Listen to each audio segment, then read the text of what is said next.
Hello friends, welcome to Lake Kawaguchi. That's Mount Fuji in the background. This is my favorite place in all of Japan to take photographs, and I thought it would be fitting as the very first video of 2023 to do a Q&A right here in my favorite place in all of Japan. So the other day over on Instagram and on Twitter, I asked if you guys had any questions for me. So I will be answering those today in this video. So sorry if I don't get to yours. Unfortunately, I don't have time to get to every single one of your questions, but leave me a comment below if I haven't answered your question in this video, and I'll try my best to get back to the comments for you. Ooh, it's windy. Oh my gosh. All right, so the first question is from Danny Hernandez, and he says, what's your process for making a video by yourself, and can you make a video on it? Well, I can certainly make a video on it if you want to, but I don't think it's that interesting. But let me know in the comments if you think it is. But basically, I just do what I'm doing right now. I set my camera on a tripod, and I go around and walk around and do all the shots and stuff. And even though it's in public and it is kind of embarrassing sometimes, this is what you have to push through, unfortunately. But the process of making videos by yourself is quite a laborious task, because you need to set the camera somewhere, go do your scene or whatever, and go run off and do your thing, and come back and get your camera and go back and forth all the time. So depending on your aptitude for those kind of things, it certainly does take some getting used to, at least at first, so persevere. Okay, Adrian Moyo asks, is it a bad thing not to have a specific niche as a photographer? I think it depends on what stage of the journey you are. I think in the beginning, it is very beneficial for you to expand your skill set as wide as it can be, so that you understand where you can be in your niche, or like what you can niche down to more specifically. Then once you've found something that you're interested in, then creating that and really doubling down on that as your niche, I think is a good idea and a good approach for it. I think if you start off with a niche first because you think you have a passion for it, I think that's great, that's fine. By all means, go down that route and exhaust the skill set in that particular niche first, and then try and branch out from there. But I find that most people who ask this question, or most people who start photography, don't really know where to niche down into. So trying a whole bunch of different things and then going down one specific route is usually the more I would say efficient path. But I wouldn't say that it's like a bad thing specifically to not niche down as a photographer. You can certainly use a lot of different skills in a lot of different skill sets across the entire range of photography, regardless of what kind of photographer you end up being. So yeah, it's always better to have more skills than less. Alrighty, so the next question is, what is the best way to make money as a photographer in 2023? Now, I've already made a video on a similar idea to this, so I'll link that in the description box below, but the advice hasn't really changed, right? It depends on whether you're doing service-based work or you're doing product-based work. If you're doing service-based work, like trading your time for money, trading your skills for money, trading your expertise for money, things like wedding photography and product photography and service photography and commercial photography and all that kind of stuff, then the methods are still relatively the same as what's in that video. And the basic foundations for the other side is the same as well. So if you're approaching business from a product side of things, then creating multiple product streams and multiple streams of revenue, and then trying to monetize all of those different streams is always a good idea. And the more streams you have of revenue, the more money you will eventually make as a photographer. I can go into a few more details about this particular topic in general, so let me know in the comments below if that's something you'd be interested in. But I've mentioned the concept of the octopus method before in past videos, so let me know if that's something you'd be interested in. Alrighty, so the next question is, what is your biggest project this year? I've got a couple of big projects this year that I want to tackle. I think the biggest one, or at least the most scary one for me, is trying to move to Japan once again. Last year I was pretty unsuccessful in doing so because I had a whole bunch of complications with my visa and all that kind of stuff. This year I'm trying that again. But I'm going down the approach of making my own business here in Japan and then coming over to manage that business and being on that visa.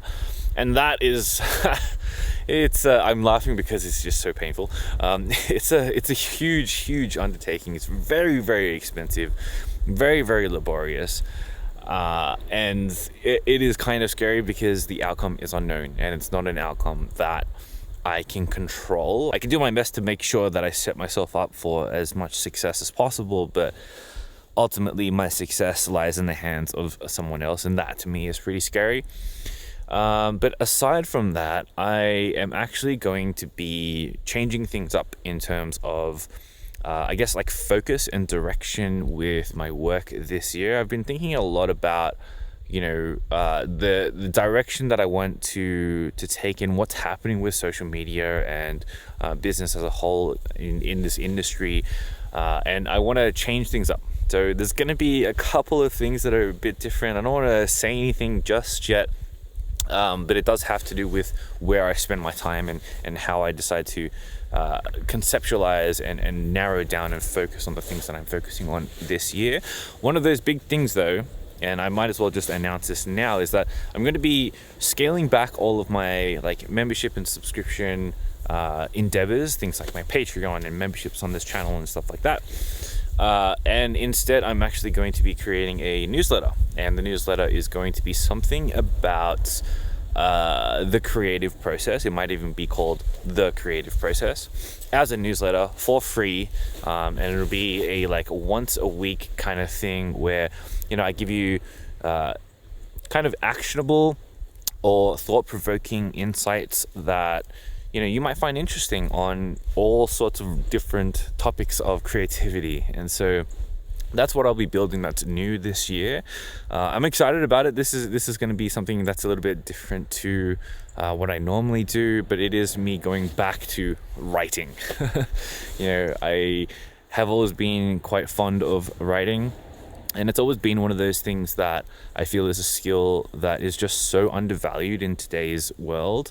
And being a good writer and being able to get what you're thinking about in a articulate and cohesive way out into the world and manifest that outwards is, I think, a really, really powerful tool. And so I want to double down on that, and I want to start building a newsletter this year, something that I control and something that I'm excited to provide value to all of you for free.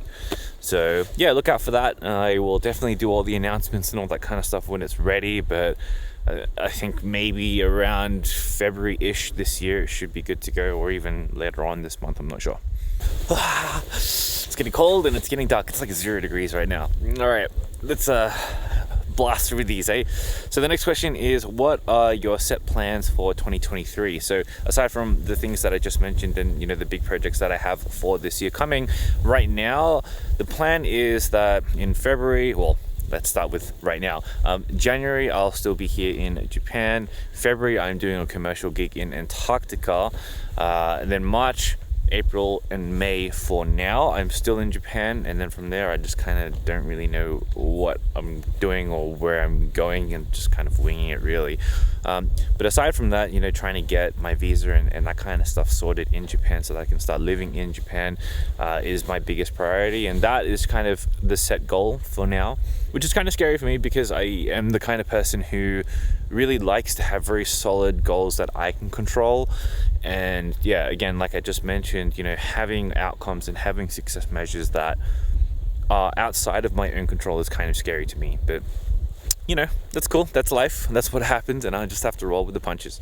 All right, the next question is, will we be seeing some street POVs this year? I mean, this year is gigantic, and it's we just started, so there's a very high likelihood that you will be seeing some street POVs from me, some more street POVs from me. But honestly, they don't actually do that well on the channel. Not many people like to watch them out of my audience, which kind of discourages me from making them. So let me know if you do enjoy those videos down in the comments below, because according to the algorithm, not all of you do. So I don't know. I just want to, make things that you guys like to watch. So let me know if that's something that you guys enjoy. Is the Sony A7 III still good? Yes, the Sony A7 III is still good. Still a banger of a camera in my opinion. I can't remember exactly what the title was, but a YouTube photographer named Manny Ortiz released a video about how image quality changes or hasn't really changed over the course of an entire generation of Alpha products. And I think it's very interesting that he did this comparison. Basically, he did this thing where he shot an image on, I think it was an A7R, the original one from memory, and then on the new A7R Mark V. I think it was the R series. Don't quote me on that, but go watch the video. I'll link it in the description box below. And basically the image quality is very comparable. And I think that's really interesting that generationally, image quality has always been really good. There is a reason why people call full frame cameras like this one, real cameras, rather than the camera that you use on your phone, for example, as good as these are getting, recently in the most recent years. The image quality is that good. So, having an A7 III, just because it's an older camera doesn't necessarily make it a bad camera. Sure, there are other things that make a camera good, like usability, autofocus, and all that kind of stuff. And in that respects, it's not like it's unusable. It's very, very usable. It works really, really well. So I would highly recommend that, especially if you can pick it up for a discount, which I'm sure that you could. It's a great way to get into full frame. Okay, next question. As you mature and change taking an untraditional route, how do you handle the noise? What a fantastic question. So this is really interesting, and I guess it kind of depends on what you consider like noise to be. I think there are so many different sources of noise, right? There are what people traditionally consider to be noise. So like, social media and the messages that you get through social media, and all of the mental health problems you have and arise from social media. And then there's a lot of noise from marketing and traditional media and all that kind of stuff. But then I would also say that there's noise from people who have opinions and just people in general. And I think it's funny because even the closest people to you, the people who you think you can trust the most, may or may not have an opinion that is worth listening to. As harsh as that sounds, sure, there is something to learn from everyone, but at the same time, not every piece of feedback, not every opinion, not every person is suitable to be believed, is suitable to, have their kind of voice added to your own inner dialogue and inner opinion. I think knowing what you want out of life and doing your own research to know how to get there and to know what good looks like and know what success looks like for those things is a great way to start to shape your North Star, right? Your guiding light, the idea of where you're going. And when you have a very strong vision of where you're going, then that is a good way to kind of, get yourself out of the sea of all of that different kind of noise and know and filter the noise that is relevant to you and the things that you can believe and the things that you can add to your experience and to your opinions and to your knowledge and all those kind of things. In terms of taking an untraditional route, the more I am in this untraditional route, the longer I've been doing this untraditional career, I would say, the more I realize that and have seen science that, traditional jobs just aren't as secure as people think they are either. I think, COVID and the whole pandemic and this whole thing that happened in the last couple of years has really shown people that just because you have a job, whether or not it's for a big company or not, doesn't necessarily mean that you're secure in that job. It is just as fragile as anything else. And, if you are unhappy doing the thing that you're doing in a big company and you're only staying there for the security, then I would encourage you to think about what it would look like, what life would look like if you were to branch out for yourself and, do life on your own terms. Because you'll find that in many ways, there are multiple avenues in order to make yourself less, I would say, insecure in terms of how you live an untraditional and unconventional life. And so, explore that. All right, so the next question is, how do you find photogenic spots that are not commonly known to many people? You just gotta do your research. A lot of time spent on the computer looking at Google Maps, Google Earth, looking at blogs, watching YouTube videos on people who have been there. It's just a lot of research. You have to put a lot of hours in, and I put in more hours than most people and most photographers in terms of looking for places to shoot. I think you get better at it as the years go on, and you get a little bit more efficient at it as the years go on, and the more you do it, the better you get, of course. And honestly, most of the time, I don't go to a location knowing that it's not popular or anything like that. I just go to a location or find a location that I think looks pleasing and looks aesthetically nice. And, I think a big skill here is to be able to envision what a composition looks like before you get to a location, and using things like Google Earth to kind of scout out the location online before you get there, and kind of arrive to that location with a composition in mind already, because then that saves you a whole bunch of time as to whether or not it's worth your effort and your time going to that place in the first place. So I would, highly recommend that you use sites like Google Maps, Google Earth to find the location specifically, and then use inspiration sites like Instagram or YouTube or Behance or any of those other kind of like portfolio-ish type websites for photography. Get used to envisioning the shot in your mind first and foremost, and then make a list and then just go and execute. Okay, next question. Do you think it's the hardest right now to grow on Instagram compared to when you first started? What do you suggest? It depends on whether or not you are a traditional photographer and that's all you do. If that's the case, then 100%. Like, Instagram for just photographers has never been harder. It's never been harder to only post single images and be quote unquote successful on Instagram. I would suggest that you post carousels, I guess, is the biggest thing. If you're dead set on posting only images, carousels tend to do the best in 2023. Otherwise, maybe try and do something light in terms of videos and reels and that kind of stuff, and make kind of photo-based reels.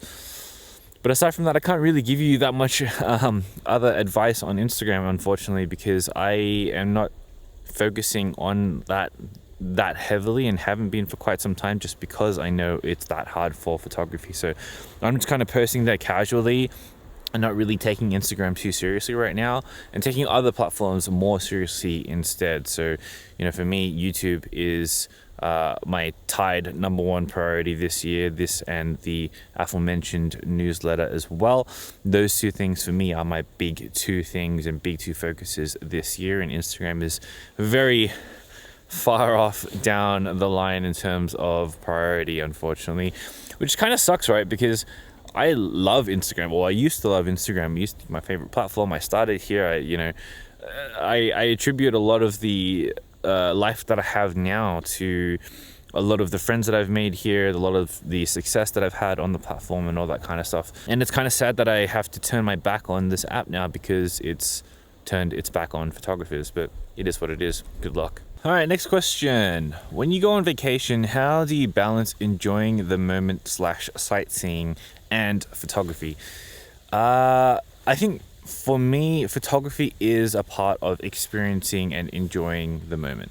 For me, when I go to a location, when I'm taking photos and I'm documenting things along the way, that to me is enjoyment. I enjoy doing that. It doesn't take me out of the moment per se.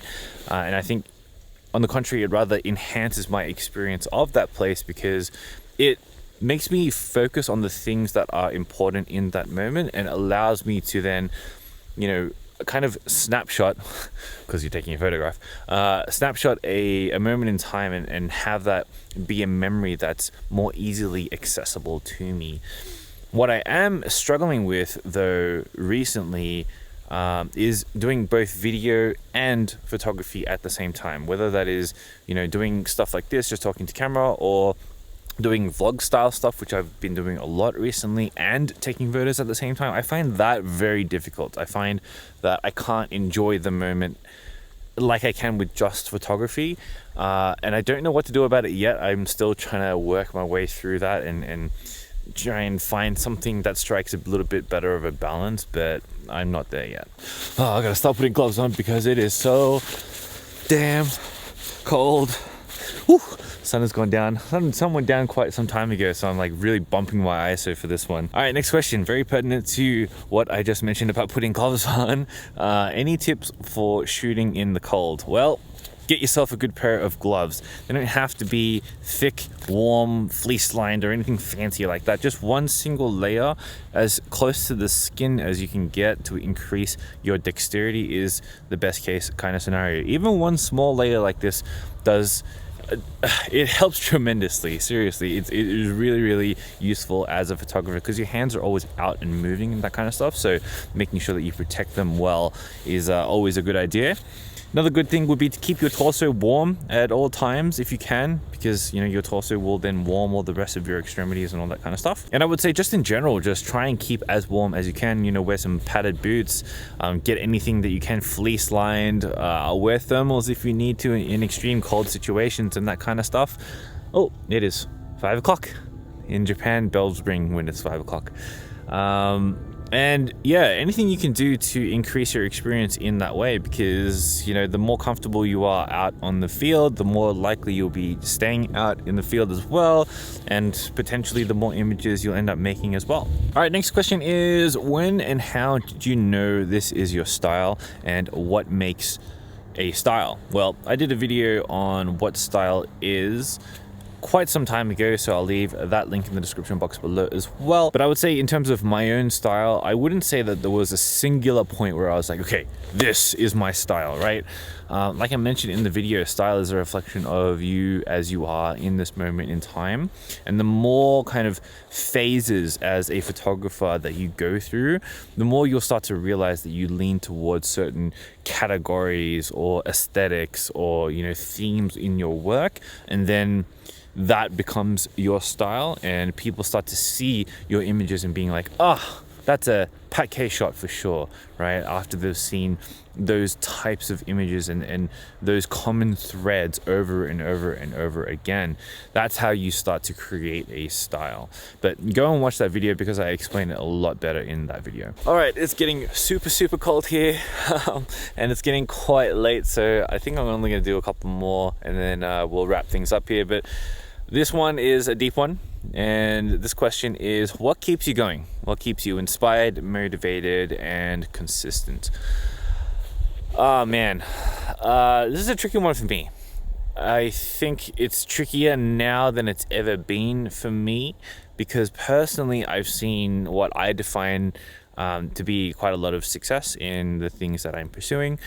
And so this is a question that, or this is a theme of questions that have been really on my mind recently. What keeps me going? What keeps me motivated? What keeps me consistent? I think I really enjoy helping people. I really enjoy educating people. I really enjoy being able to make an impact in someone's life by doing something that I also enjoy. I think there's a nice, balance there in some way. And I love seeing the feedback that I get when I do those things. And those kind of events really do help my motivation, really do keep me in line for, keeping me responsible and accountable for the next YouTube video that I'm releasing, the next Instagram post that inspires someone to go and take action, or to go and visit a beautiful place, or what have you. And then in terms of consistency, I think I just, over time, over the last decade or so, have come to value the idea of being consistent in all realms of life just so highly. I find myself really enjoying the company of consistent people, whether that is their work ethic, or their character traits, or how they treat other people, or the way that they view the world over a long period of time, right? Because you can't really be consistent unless you have a long enough time frame to start to see a pattern of consistency emerge. And yeah, I have really kind of just made that a life kind of characteristic, mantra, if you will. Consistency as a theme thematically is very, very important for me. So that's just something that's just always in my life. Seems I've got an audience down there. It's my mates. I'm on a road trip, by the way. Okay, so that's it for this video. I hope you enjoyed the Q&A. Sorry about the light. I kind of got started a little bit too early, but I hope you got to enjoy seeing Mount Fuji in my favorite place in all of Japan. And if you have any more questions or any more comments or anything like that, let me know in the comments below, and I'll see you guys in the next video. All right, Happy New Year. Have a good one, and I'll see you later. Peace.